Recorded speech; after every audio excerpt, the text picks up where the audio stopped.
गुरुर्विष्णु गुरुर्देवो महेश्वर गुरुर्साक्षात् परब्रह्म तस्मै श्री गुरवे नमः। अनंतकोटि ब्रह्मांड नायक राजाधिराज योगिराज परब्रह्म सद्गुरु श्री स्वामी समर्थ महाराज की जय। अनंतकोटि ब्रह्मांड नायक राजाधिराज योगिराज परब्रह्म सद्गुरु श्री स्वामी समर्थ महाराज यांच्या कृपेने आज जी स्वामी समर्थ महाराजांची कथा आहे, जे स्वामी समर्थ महाराज माझ्याकडून बजवून घेतले ते तुमच्यापुढे थोडक्यात सांगायचं आहे। सद्गुरु श्री स्वामी समर्थ महाराज की जय। श्री स्वामी समर्थ अनंत कोटी ब्रह्मांड नायक राजाधिराज योगिराज परब्रह्म सद्गुरु श्री स्वामी समर्थ यांची कृपा ही प्रत्येक भक्तावर। महाराज एखाद्या भक्त त्यांना प्रिय असला तर त्या भक्ताने काही केलं तरी स्वामी महाराज त्याच्याजवळ जातात, कारण की काय काय ना देवधर्माची आवड असते, ते देवापासून लांब पडत असतात, पण तो देव त्याला बरोबर आपल्याजवळ ओढत असतो।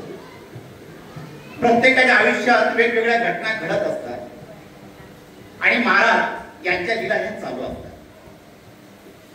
महाराज मंगळवेढ्याहून सोलापूरला आलेले होते। सोलापूरचे दत्त मंदिर इथं स्वामी महाराज दिगंबर अवस्थेमध्ये बसलेले आणि सोलापूरचे चित्तोपंत टोळ यांचं रोजचं काम होतं या दत्त मंदिरात जायचं, दत्त मंदिरात गेल्यावर दत्ताचं दर्शन घ्यायचं आणि आपल्या कामावर निघून जायचं। ते संस्थानामध्ये तहसील हुद्द्यावर काम करत होते। महाराज सकाळची वेळ असते आणि दिगंबर अवस्थेमध्ये दत्त मंदिरात बसलेले होते। चित्तोपंत टोळ आले, त्यांनी स्वामींकडे पाहून न पाडल्यासारखं केलं, दत्त मंदिरात गेले आणि दत्ताचं दर्शन करत होते। दर्शन करत असताना मनामध्ये एक भाव त्यांनी तयार केला, हे बैरागी साधू लोक कुठून येतात, मंदिरात येऊन बसतात, यांना काही काम धंदे नाही, अंगावर कपडे नाही, स्वतःला साधू पुरुष समजतात आणि मंदिरामध्ये येऊन बसतात, असे मनामध्ये विचार चालू होते आणि स्वामींकडे न पाहता निघून गेले। दुसरा दिवस उजाडला। महाराजांनी ठरवलं आज चित्तोपंत टोळाची परीक्षा घ्यायची। चित्तोपंत टोळ स्वामीनाथचे स्वामीने डोळे मिटवून घेतले होते त्यावेळेस। चित्तोपंत टोळ मंदिरात येणार, त्यांनी स्वामींना बघितलं आणि तिरकस नजर करून सगळे ते तिथून निघून गेले आणि दत्त मंदिरात जात असताना मनामध्ये एक भाव निर्माण झाला चित्तोपंत टोळांच्या, अरे हा बैरागी इथं बसलेला आहे, हा जेवतो का नाही, का असाच बसून राहतो, कालवी आला तसाच बसलेला दिसतो, अरे काही काम धंदा आहे का नाही, आणि स्वामींबद्दल अनेक अपशब्द तो बोलायला लागला। दत्ताचं दर्शन घेतलं आणि फक्त मनामध्ये ते बोलू लागले आणि त्यावेळेस स्वामीने तिरकी नजर करून बोलवले चित्तोपंतांना, तुम्ही आमच्या जवळ या। चित्तोपंत टोळ स्वामीजवळ उभे राहिले, स्वामींना साधा नमस्कार सुद्धा करू शकले नाही आणि महाराजांना विचारू लागले, बोला बोला काय काम आला तिथं? स्वामीने भिदक नजर केली, रागात जरा पाहिलं चित्तोपंतांकडे आणि सांगितलं, तुला काळजी करायची गरज नाही, आम्ही जेवण करू, या उपाशी राहू, आम्ही दिगंबर लोक, आम्ही कुठेही जाऊ, तुला त्याची गरज काय? चित्तोपंत त्या ठिकाणी थोडे घाबरले आणि इथून कसं निष्ठायचं हा मनामध्ये विचार करू लागले। मनामध्ये परत एक विचार करू लागले की माझ्या मनातलं या बैराग्याने कसं ओळखलं। स्वामींपासून कसे तरी निसटले घरी आले। घरी आल्यावर विचार करत राहिले रात्रभर, हा बैरागी या मंदिरामध्ये बसलेला आहे आणि माझ्या मनातून सांगतो ही साधी सुधी व्यक्ती नसते, हे कोणी सिद्ध पुरुष असतील, यांची जेवणाची व्यवस्था आपण केली पाहिजे, राहण्याची व्यवस्था केली पाहिजे, हा चित्तोपंतांच्या मनामध्ये भाव आहे. एक लक्षात ठेवा, आपण आयुष्यामध्ये दान धर्म करतो. दान धर्म केल्यावर आपण मनामध्ये भाव ठेवतो की याची परतफेड आपल्याला भेटेल का, देव आपल्याला काहीतरी देईल. पण दान धर्म तुम्ही करत असाल तर ह्या हाताने दिलं तर ह्या हाताला सुद्धा समजलं नाही पाहिजे, त्याला दान धर्म म्हटलं जातं. आणि आपण जे दान धर्म करतो देव त्याची परतफेड आपल्याला देतच असतो, तो ठेवत नसतो. एक भिकारी होता, सकाळी त्याला भीक मागायला जायचं होतं आणि जसं प्रत्येकाच्या दुकानात धंद्यामध्ये प्रथा असली सकाळची बोली नाही तर थोडी तरी शिल्लक गल्ल्यामध्ये पाहिजे, तसं याचा एक नियम होता की झोळीमध्ये गव्हाचे दाणे गुडभर भरून घ्यायचे. म्हणून त्याने गुडभर दाणे झोळीमध्ये ठेवले आणि आपल्या भीक मागायला निघाला. आता इकडं भगवंताने ठरवलं याची आपण परीक्षा घेऊ. तर हा भिकारी असा मनामध्ये विचार करू लागला, आज मला एखाद्या राजाने भेटावं, त्याच्या रथावरून उतरावं आणि मला त्याने भीक द्यावी, म्हणजे माझ्या मनात इच्छा पूर्ण व्हावी ही मी भगवंताला प्रार्थना करतो. हे त्याच्या मनामध्ये भाव यायला लागले. आता त्याने मनामध्ये जे घेतलं तसंच भगवंताने रूप घेतलं, एक रथ घेतला, एक राजाचं रूप घेतलं आणि त्या रथामध्ये बसलेले होते. त्या रथामधून उतरले आणि भिकाऱ्याचं लक्ष त्या राजाकडे गेलं. अरे मी आज जो विचार करतो तू राजा माझ्या समोर येतोय, आज भिक्षा चांगली भेटणार, म्हणून तो त्या राजाकडे भीक मागू लागला. त्या राजाने हात जोडले, आज एक काम कर, मला तू भीक दिली तर बरी होईल, आज माझ्याकडे काहीच नाही. तेव्हा तो भिकारी बोलू लागला मनातल्या मनात, इथं मला रोजचं पडेल, तू एवढा मोठा राजा माझ्या भिकाऱ्याकडे भीक मागू राहिला. तर त्याने त्याच्या जोडीत हात घातला. आता या राजाला तर गुडभर गहू दिले तर मला काय राहील, म्हणून मूठ कमी केली, परत सोडली, परत मूठ हातात भरली. अरे एवढे दाण्याला काय करायचं, त्याच्या घरी तर भरपूर आहे. परत त्याने ती मूठ कमी केली आणि 7-8 दाणे त्याच्या हातात आले, त्यांच्या राजाला दिले. राजा बोलू लागला, याच्या दुप्पट तुला भेटत, भगवंताची कृपा झाली. भिकाऱ्याचा मूड खराब झाला. सकाळी सकाळी आपल्याला असं गिऱ्हाईक भेटलं तो आपल्याकडून घेऊन गेला. राजा निघून गेला आणि दिवसभर सगळीकडे मागू लागला आणि झोळी भरली थोडीफार.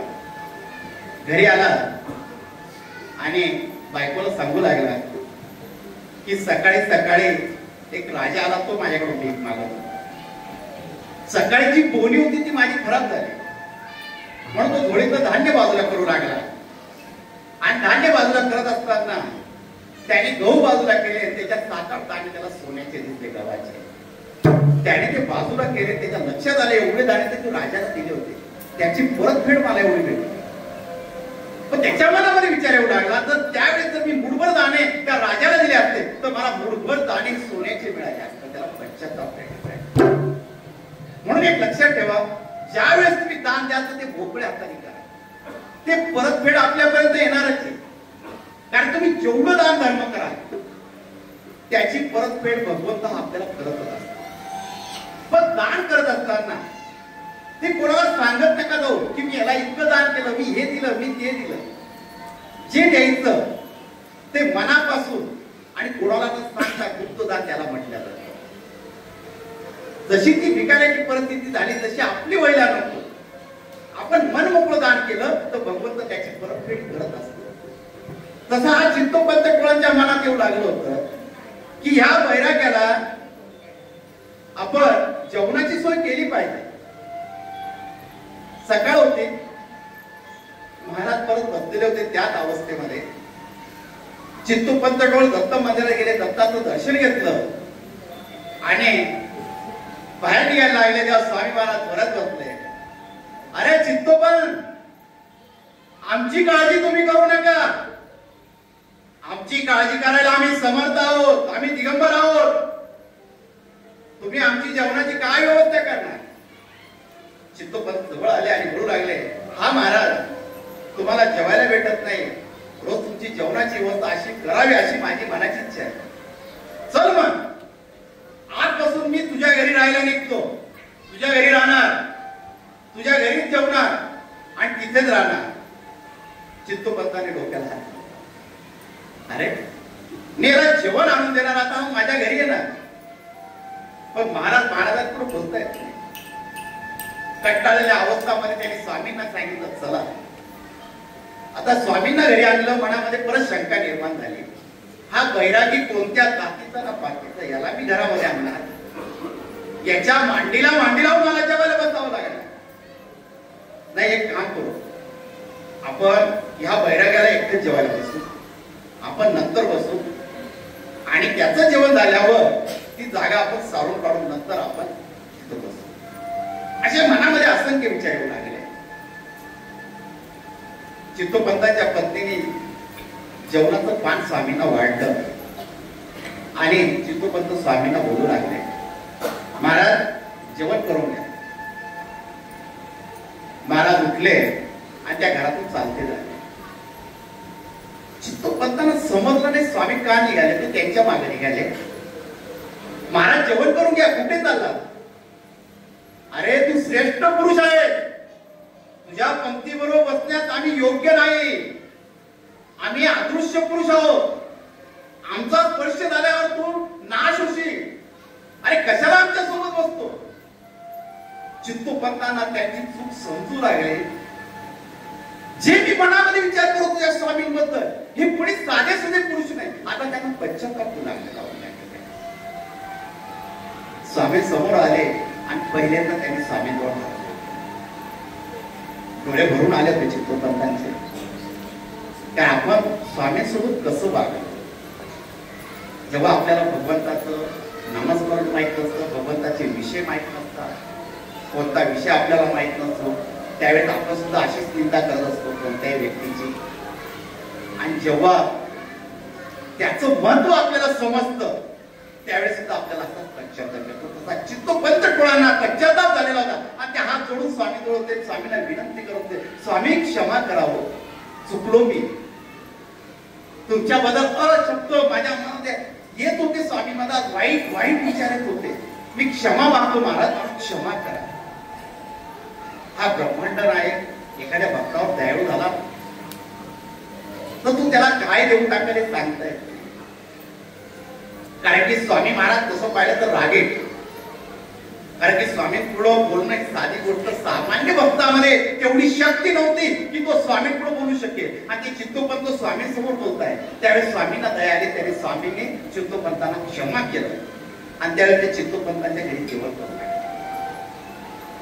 आता हे गावामध्ये कळालं, कारण की चित्तोपंतांचा स्वभावच असा होता, कोणाच्या कामामध्ये ढवळाढवळ करणे, दुसऱ्याला नावं ठेवणे, हा चित्तोपंत टोळाचा स्वभाव होता.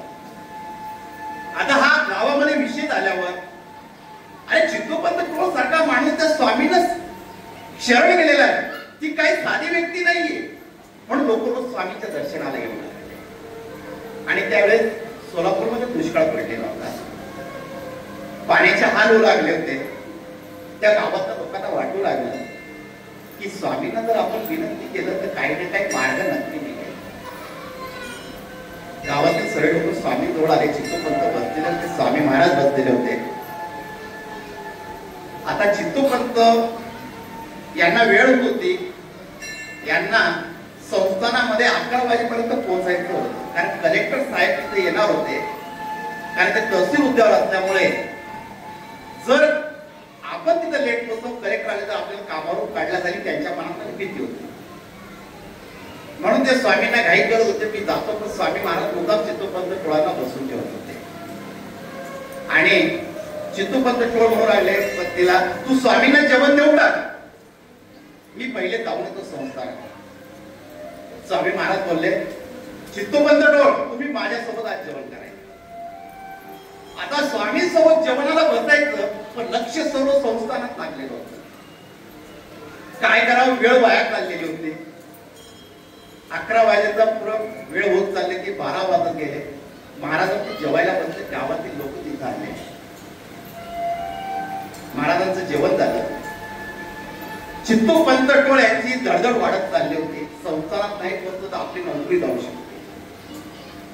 आता महाराज अजून सांगताय, अरे थांब चित्त, अरे गावातले लोक तुझ्या घरी आलेले, ते काय सांगताय ते आपल्याला ऐकलं पाहिजे. चल तू माझ्या बरोबर. गावातील लोक आले, स्वामींकडे सर्वांनी हात जोडले. महाराज, पाऊस पडलेला नाही, गावामध्ये पाणी नाही. स्वामी महाराज, पाणी पिण्याचे सुद्धा हाल होत आहे, काहीतरी कृपा करावी स्वामी महाराज. सर्व गावातील लोक विनंती करू लागले स्वामी महाराजांना. स्वामी महाराज जोरात पावलं टाकत निघाले, त्यांच्या मागे सर्व गावातील लोक निघाले. चित्तोपंत टोळांना एकच घाई होती का मी संसार करताना, पण स्वामी त्यांना सोडत नव्हते, आज्ञा देत नव्हते, म्हणून ते बी स्वामी बरोबर निघाले. सिद्धेश्वर तलाव आहे आज बी सोलापूरमध्ये तुम्ही गेला, त्या तलावाच्या ठिकाणी स्वामी महाराज गेले. त्या तलावाच्या काठावर स्वामी महाराज उभे राहिले. हाताची ओंजळ केली स्वामी महाराजांनी. ओंजळीमध्ये स्वामी महाराज मंत्र म्हणू लागले आणि त्या आकाशाकडे पाहू लागले, म्हणू लागले, अरे वरुण राजा, काय माझ्या स्वामी माझ्या भक्तांची परीक्षा पाहतोस? अरे हा तलाव ओसून व्हायला पाहिजे, कृपा कर यांच्यावर. एवढं स्वामी महाराज बोलले. ते घरी आले आणि चित्तोपंतांना सांगितलं, तुम्ही नोकरीला वेळ होतोय, माझ्याबरोबर काय फिरताय? जा कामाला जाय. आम्ही बैरागी लोक, आम्ही दिगंबर आलो कुठे फिरू का आमच्याबरोबर फिरणार? चल हे घेतो. महाराज एवढं बोलले. चित्तोपंतांचा चेहरा खाली पडला. आज संसारामध्ये एवढं लेट जाणार, आज कलेक्टर साहेब येणार आहे, माझी नोकरी राहील का नाही हे मनामध्ये शंका येऊ लागल्या. तर ते बीत ऑफिसाकडे आले आणि तिथं गेल्यावर त्यांनी विचारपूस केली, कलेक्टर साहेब आले का? सर्वांनी सांगितलं, हो. काय विचारलं का? काय विचारलं? तुम्ही त्यांच्या बरोबरच होते, तुम्ही असं काय विचारताय? चित्तोपंतांना आता धक्का बसलेला होता, मी स्वामी बरोबर होतो, मग कलेक्टर बरोबर कोण होतो? त्यावेळेस तिथले लोक सांगू लागले, तुम्ही असे प्रश्न काय विचारताय? ही तुमची सही झालेली आहे, कागद बघा, ही वही बघा. चित्तोपंतांनी ती वही बघितली आणि त्याच्या साक्षात सही झाली. डोळे भरून आले, हा स्वामींचा चमत्कार आहे. तिथून फळ सुटले, घरी आले. स्वामी बसलेले, ते रडू लागले. स्वामी त्यांच्या नाकात, महाराज तुमची लीला हटाळ आहे. स्वामी महाराज, माझ्या जागेवर तुम्ही जाऊन आला, स्वामी सही करून आला. स्वामी मंद हसले आणि त्यावेळेस सगळे काळे ढग झाले आणि पाऊस धो पडू लागला होता त्या सोलापूरमध्ये. गावातील लोकांना स्वामीने सुखी आनंदी करून दिलेलं होतं आणि तो तलाव ओसंडून वाहू लागलेला होता. हा चमत्कार सर्व सोलापूर पाहत होतं. सर्वीकडे चमत्काराचा नमस्कार करत होते आणि सर्वीकडे चर्चा चालू झाली होती. ब्रह्मांड नायक या सोलापूरमध्ये आलेला आहे, त्याच्या आशीर्वादामुळे सोलापूरमध्ये पाऊस पडतोय. आता सर्वजण स्वामींना बघण्यासाठी, दर्शनासाठी गर्दी करत होते. चित्तोपंत टोळांच्या घराजवळ चित्तोपंत टोळ स्वामीजवळ हात जोडताय, महाराज तुमची लीला, आज तुम्ही माझ्यासाठी आलात स्वामी महाराज. मी तुम्हाला ओळखू शकलो नाही स्वामी, मी माझ्या अहंकारामध्ये राहिलो स्वामी महाराज, माझ्या मीपणामध्ये राहिलो स्वामी महाराज, पण तुम्ही माझ्या जवळ होता स्वामी महाराज. मी चुकलो, तुम्ही मला क्षमा केलं स्वामी महाराज आणि तुमच्या चरणाचा मला दास बनवला. स्वामी महाराजांनी त्यांना आशीर्वाद दिला, घेऊ नकोस नित्य. आपल्या आयुष्यात सुद्धा होत असते. आपण सुद्धा अनेक